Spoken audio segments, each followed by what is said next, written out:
Hello there, boys and girls. Welcome back to the channel. Welcome back to Mending Munich Season 8, last season of the save. And hopefully we can go on and win the competitions we haven't won already, i.e. the Champions League. If we don't, it doesn't matter. We've had a good run at things with 1860 Munich. And first episode of Season 8, we've got the transfers in and out. We've played a few games before coming into today's episode, and we've got a game for you today as well. First game in the Champions League, and we'll let you know who our group is.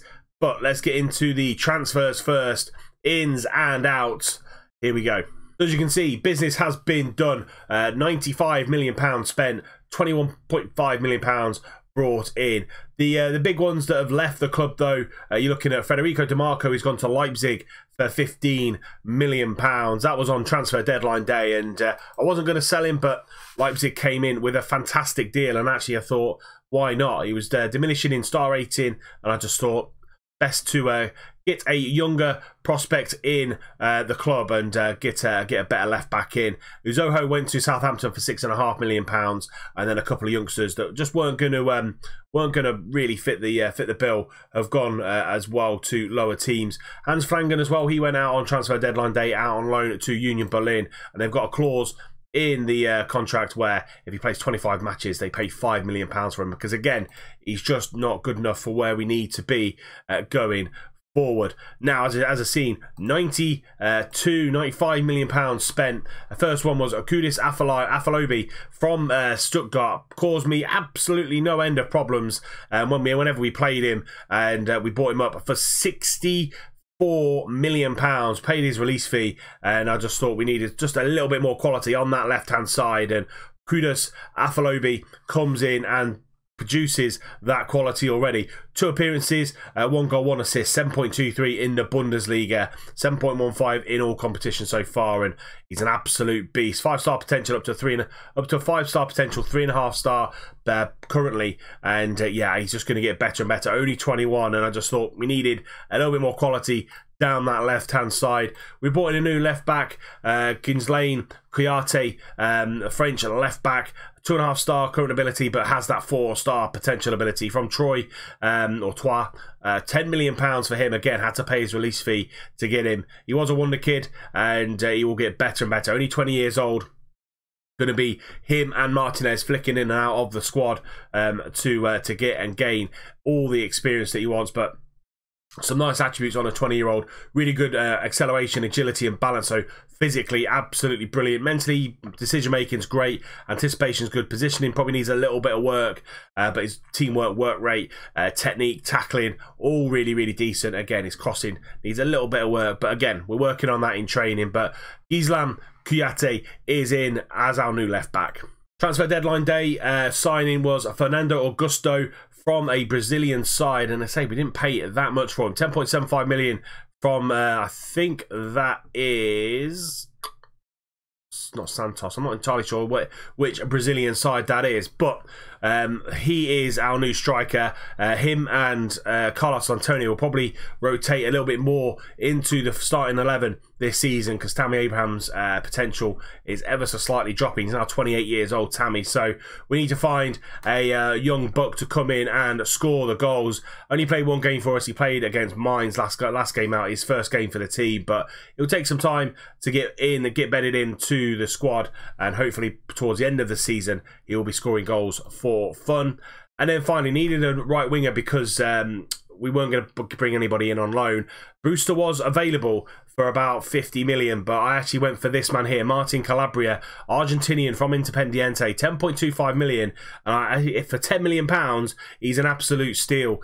Great technically, good dribbling, good first touch, good technique, really good physically as well, and mentally, good determination, good aggression, good teamwork, good decision making as well. Can play across that front three, really, on the right, on the left, or in behind the striker. And I think Martin Calabria is going to be absolutely phenomenal. This is where you get involved. Hit me up in the comment section down below. How do you think we've done this season with the transfers? We've also brought some young players into the squad from our under-19s as well. So if you have a look at the squad here, all the usual suspects are here still. So Strangel, Sergio Rios. We batted away time and time again, people for Edi Mario, but they weren't coming in with decent enough offers. He's transfer listed.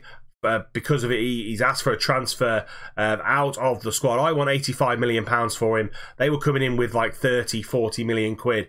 Just not happening. If you're not going to spending £85 million on a player like Edi Mario, you're not going to get him. And we've kept him, even though we've batted away a lot of offers for him this season. Tahavi's still here, and we've also brought up David Ludwig from our under-19s, and he will be our backup goalkeeper, but actually looking very, very good. So if Raddy goes through a bit of a dip in form, we'll put no problems in putting David Ludwig in goal there. Some good attributes. He's been out on loan last couple of seasons, yeah, he played last year with Holston Kell. 7.01 for a goalkeeper in this year's game is absolutely unheard of, and had a good season out on loan last year. We've still got the likes of Hudson-Odoi here, McKennie, Quintana, Rios. So I think we've got a relatively decent squad going forward this year. Again, leave me a comment in the comment section down below on how you think we have done in the transfer window. So yeah, games have been played this season, and played a couple of league games, a cup game, and the Super Cup, which is the Charity Shield in Germany. 0-0 on the day, but we won on penalties. Diakabe scoring the winning penalty for us. We then went to Schicksley in the first round of the German Cup and beat them 4-0. Hudson-Odoi with a hat-trick and Weston McKennie with a goal, wrapping that up. And again, highly rotated side there, going away in the Cup. We then went to our first home game, first league game of the season against Heidenheim. Tammy Abraham from the penalty spot. Kudus Afalobi, should I say, scoring his first goal for the club, and then Hoover scoring a wicked free kick to put us 3-0 and put us out of sight. And then we went away to Hertha, and a really, really tough game this, but we came out 2-1 winners. Sergio Rios on the 44th minute, Quintana with 20 minutes to go, wrapping the game up. But they did score one in the 94th minute to make things a little bit nervy. And then the last game out, Mainz, came to Munich. One of our bogey teams, Mainz, but we did scrape through with a 1-0 win. Jose Antonio Oliver from the penalty spot with 8 minutes to go, getting us the 3 points.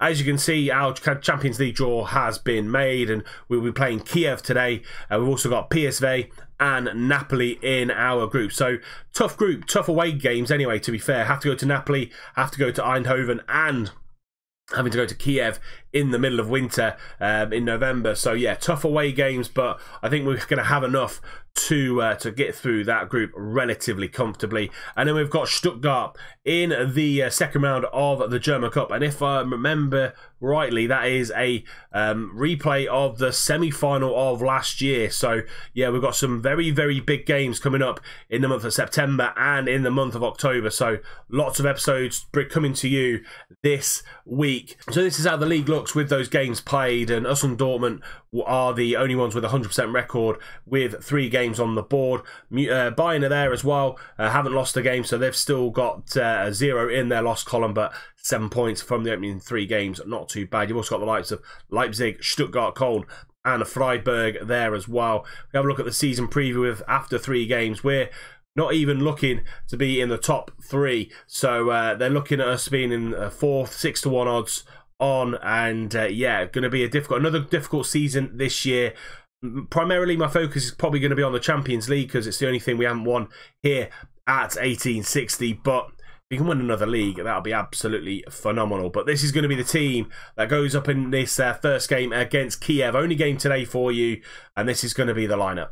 But this is the team that's going to go up against Kiev. We've got Raddy in goal. Strangel, Vincente, Diakabe, and Martinez are the back line. We've switched up a few of the roles and bit of the tactics as well. And Rios and Edi Mario are going to be in that middle of midfield. Edi Mario not having his best season at the minute because he is unhappy, but we're going to have to play him. He's a piece of quality in that middle of midfield. We've got Oliver on the right, Afalobi on the left, Tahavi in behind, Fernando Augusto, and then we've got Strel, Hoover, Quintana, McKennie, Calabria, Foden, and Tammy Abraham all on the bench. Let's go and get 3 points. Start our Champions League group with a win.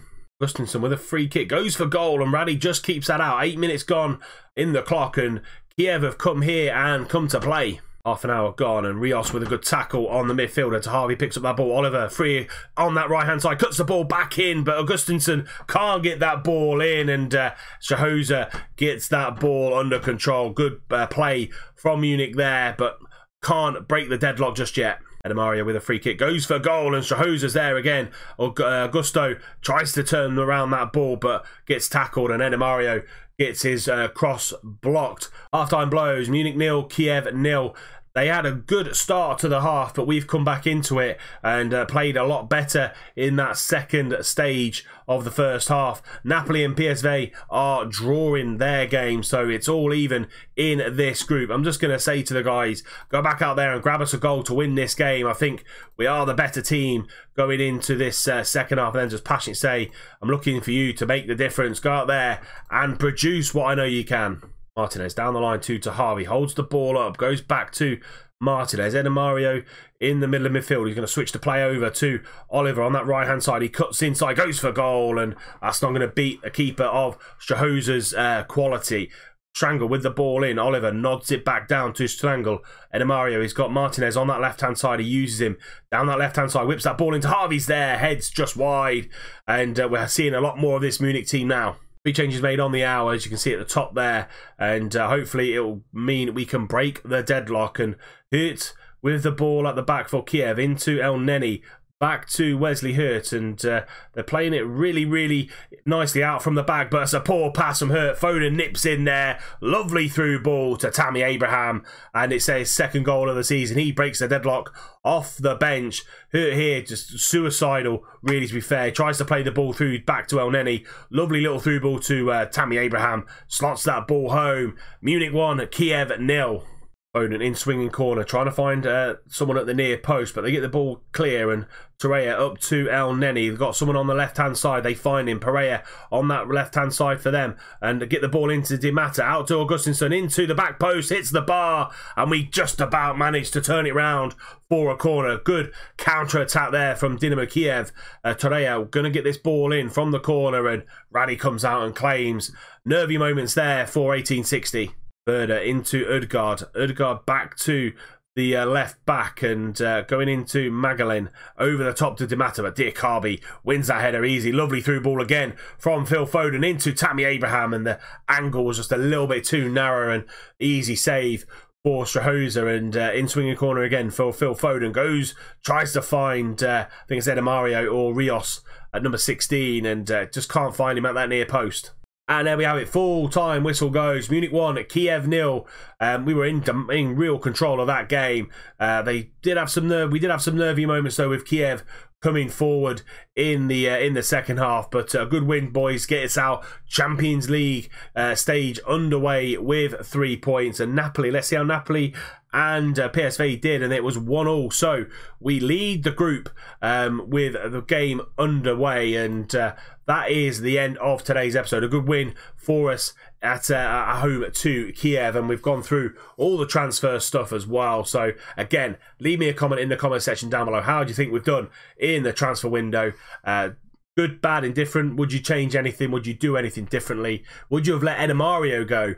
I know he's unhappy at the minute, but he's a quality player that we need in our ranks if we're going to challenge for the Champions League and the Bundesliga this season. But that is it for this episode. If you have enjoyed it, please do drop it a like. Subscribe to the channel if you're new and you don't miss any more content. Remember, tick that little bell icon so you're notified every time a video goes live. We'll be back tomorrow with the Dortmund game. Have to do that. First versus second. 100% record versus 100% record. We go away to Dortmund, and then we'll also do the PSV game in the Champions League as well. But that is it. I will see you soon. Thank you very much for watching.